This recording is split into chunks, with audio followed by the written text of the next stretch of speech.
Did you know that after 8 weeks, practically by March, most people quit their New Year's resolutions and go back to old patterns and old habits? And I used to be one of those people, but for the last 2 years, I'm not one of them. And in today's video, I'm gonna share how and why. Hello everyone and welcome back to my channel. It's already 2026, it's like literally the 1st of January 2026, and today I want to talk about motivation, motivation to change yourself, to build new habits, especially as a part New Year's resolutions, and why motivation dies in between 6 to 8 weeks according to statistics, and why we slowly go into our old habits. And it was a problem for me, and it's not because I was lazy or there was something wrong with me as I thought, just because the way I set those goals and the way I built a system to support those goals was actually wrong. In this video, I especially want to share my personal experience because I believe, at least in this topic, I have some kind of expertise, because I definitely was one of those people who set yearly goals, big and ambitious goals, with a lot of motivation and with a lot of readiness to follow and to reach those goals. But just in a couple of weeks, sometimes a few weeks more, sometimes a few weeks less, I was slowly going into my old habits. But for the last 2 years, it's not like that. And I want to share in this video the tools that I've been using and I'm still using in order to reach still my big and ambitious goals, but to make the system more stable, more consistent, and actually eventually reach and hit those goals and not quit just at the beginning. And the reason number one for me is just because I saw all my goals as a temporary project. So when I wanted to lose weight, it was till the moment I'm gonna lose that weight, or till certain date. When I wanted to have something in my life, it will be till the time when I will have that in my life, till the time I buy it or build it or whatever. When I wanted to start doing sport, it's still the time when I, again, lose some weight most of the time, or kind of build some muscles. I wanted to do something till that moment when I get it, till the moment I will be happy with something. But I didn't see it as something, as a part of me, part of who I am. And actually 2025 was the year when I changed the most mentality around it, and I came to this identity-based approach.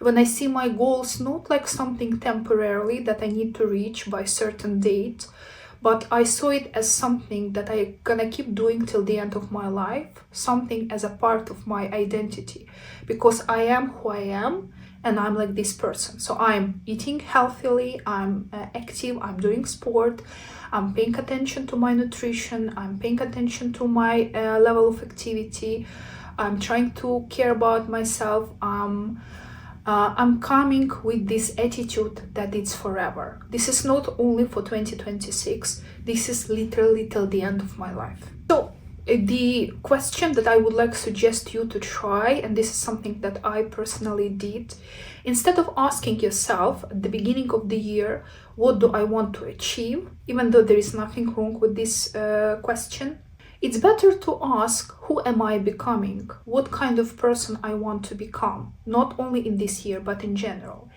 And only this mindset, only this thinking pattern already creates such a different attitude to the goals and dramatically increase chances actually to reach those goals. Because identity and identity-based goals last so much longer than outcome-based goals. Next thing, which was an eye-opener for me as well, is to stop planning for perfect weeks.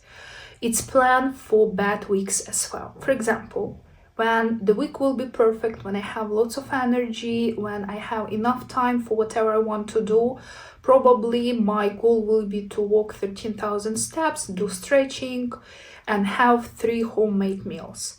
But if that week is bad, for those bad weeks, I will have at least 1 cooked meal per day, or at least a healthier option that I can buy in a restaurant, and it will be only 20 minutes walk.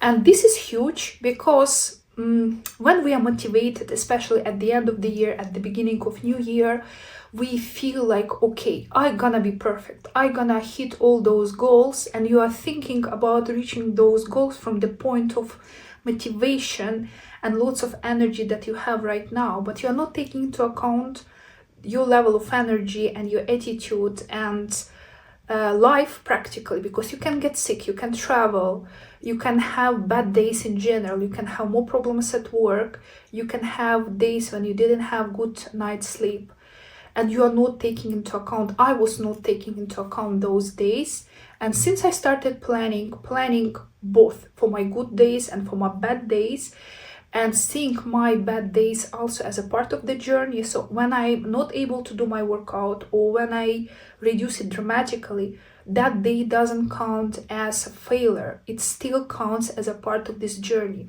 And this is how actually consistency is built.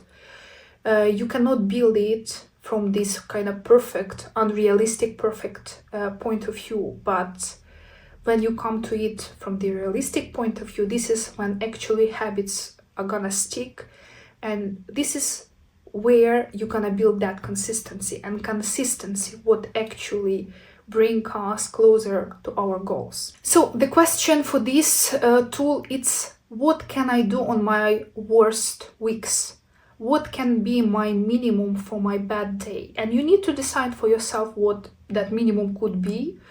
The idea is only to be honest with yourself and just take into account your life, your responsibilities in your life circumstances, because they play a huge role. The next tool is something I'd like to call the minimum effective dose. It's kind of connected with what I've just said, but my biggest mistake, I think, it's to set 200% goal at the beginning of January. I thought that I will do my workout 5 times a week. I will again eat every day healthily. Every day I will go for a long walk and hit my step goal. I was planning again from the place of lots of motivation. And of course, by February or by March, if I'm lucky, I was already burned out and I was quitting because I couldn't handle all that stress. But what actually helps me now to build up all those health habits, it's actually to include bad days as a part of my journey. And I already told in one of my previous videos, now I consider failure as a part of the journey, because people who really stick to their habits, who really change their life, they do not perform all those habits every single day. They still have breaks because life happens, but what is important, they're coming back to their old habits. They're coming back to these new habits that they are building. I mean, for them, it's already old habits, and they are sticking to them. And just one day when you do not do workout, or 1 week when you stop following your diet, it doesn't mean that you quit and you need to start again. This week will be still a part of your journey. And when you're again coming back to your diet, it means you just continue.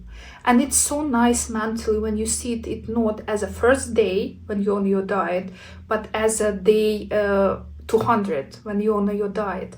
This mentality shift huge. Instead of thinking, again, it's a failure, I need to start again, versus, okay, I had this kind of harder week on my journey, but now I'm continue. So I'm still on my journey. I'm still going. I'm still keeping up with my habits. I'm not just starting over again. Next point, it's totally okay to have motivation dip.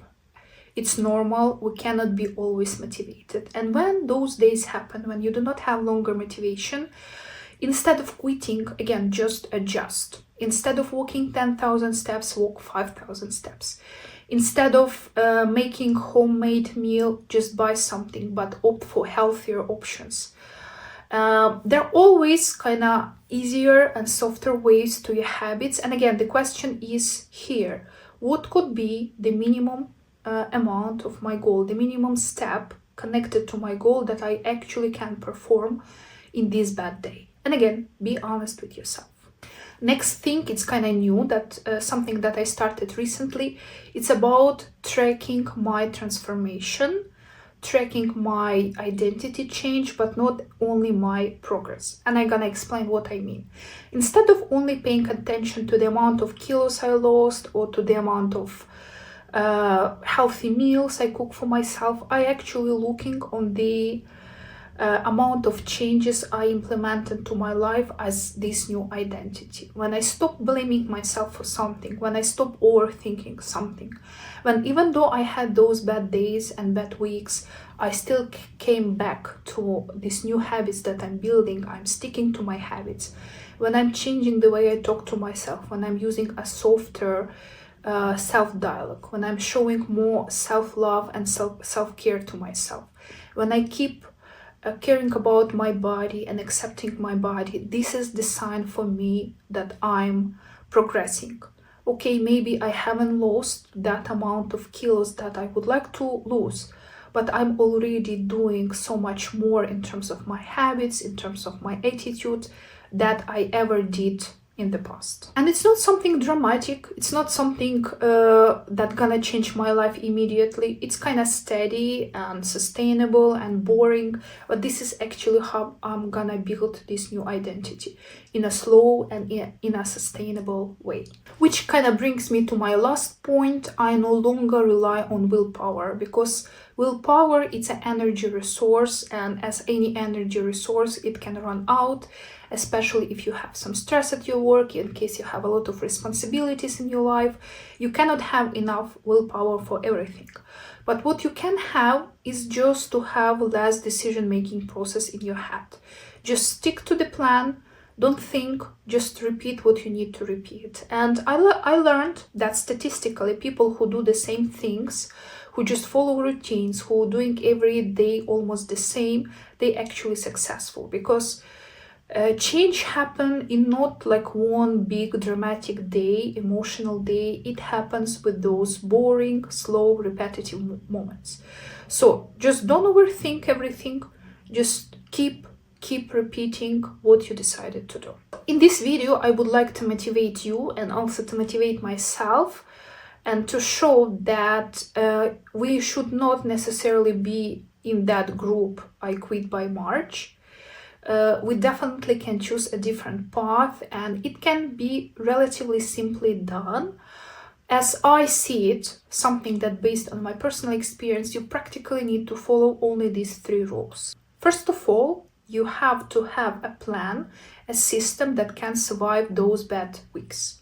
Second rule, you don't quit when you lose your motivation. You just adjust and you start implementing the smallest possible step of that particular habit. And the last point, you no longer see your goals as something temporary. You see it as a part of your identity already. And if we keep in mind all those components and being honest with ourselves and supporting ourselves, the change definitely will happen. So again, thank you for staying here with me. If you like this video, please like it and subscribe to my channel.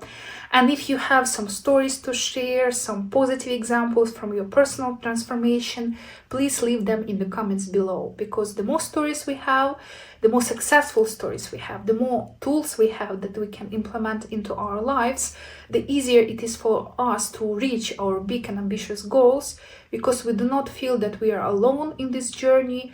We can see that if other people can do it, I can do it as well. And we all are human, we all are connected. So I truly believe it's important. So again, thank you for staying here with me, and I will see you in the next video.